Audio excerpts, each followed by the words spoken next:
Hi, back again. I have a few thoughts I want to share. Last week in Hopeville Township in New Jersey, the high school there served, in honor of Black History Month, they served fried chicken, sauteed spinach, mac and cheese, sweet potato casserole, cornbread. And some people complained, and they very quickly took the menu down, and now the principal of the school and the superintendent of schools are doing a lot of, mea culpas and apologizing and groveling because they said, well, we apologize that this was racist. But was it racist? I'd like to jump in. Soul food is American food. American food is soul food. You have to ask ourselves, what is American cuisine?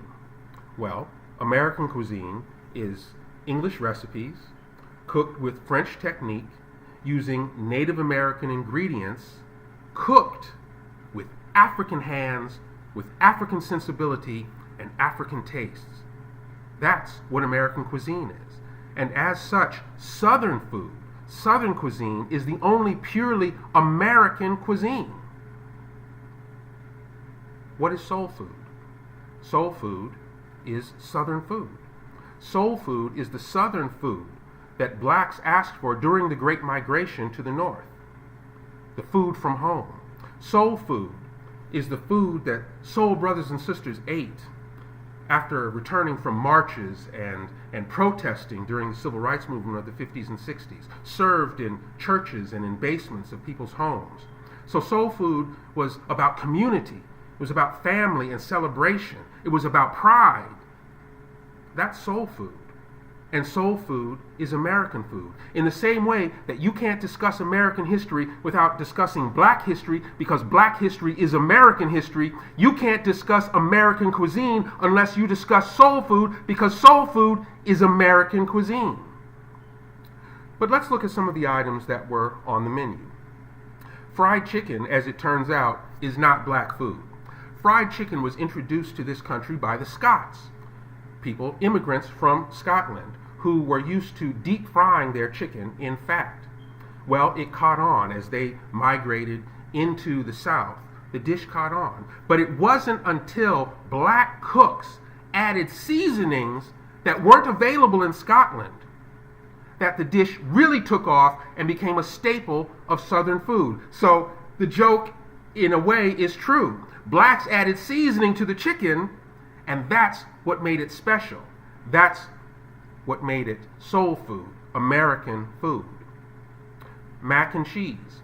Well, we all know macaroni and cheese didn't originate in America. Macaroni and cheese originated in France. It was brought to this country by Thomas Jefferson.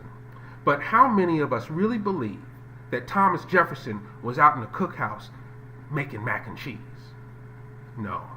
Thomas Jefferson didn't step foot in the cookhouse making mac and cheese. You know who made mac and cheese? James Hemings made mac and cheese. James Hemings was a great chef, trained in France, paid for by Jefferson.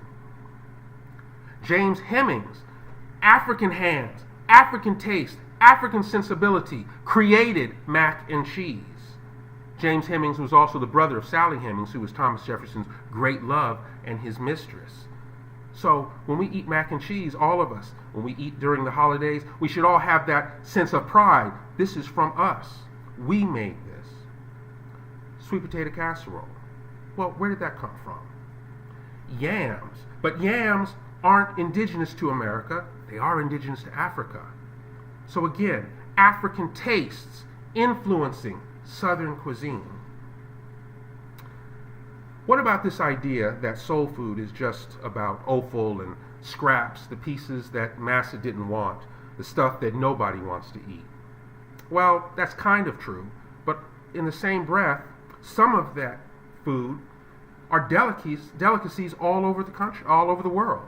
Trotters, pig's feet, tripe, these kinds of things are eaten by other cultures, and they're enjoyed. And I enjoy them myself. But here's the thing. Following the Civil War, the South was devastated. There was no food. So everybody ate those things. that food became white food. So some of that became staples in Southern cuisine. Well, who knew how to cook that stuff? Us. So again, African hands, African taste, African sensibilities influencing American cuisine. Same is true with hoe cakes, that kind of thing. Now, what about this idea that there was nothing fresh about soul food? Well, that's simply not true. Oftentimes, the slaves were allowed to have little gardens next to the slave quarters. Gardens, also during later parts during sharecropping. So, slaves were able to pick fresh vegetables from the garden. Fresh green beans, okra, peas, spinach, collards, turnips, turnip greens, mustard greens, fresh from the garden. So fresh vegetables is part of soul food. So, it might be that serving this food, and every year we hear these complaints, and it might be that serving the food without these stories, without this context, is what makes it troubling.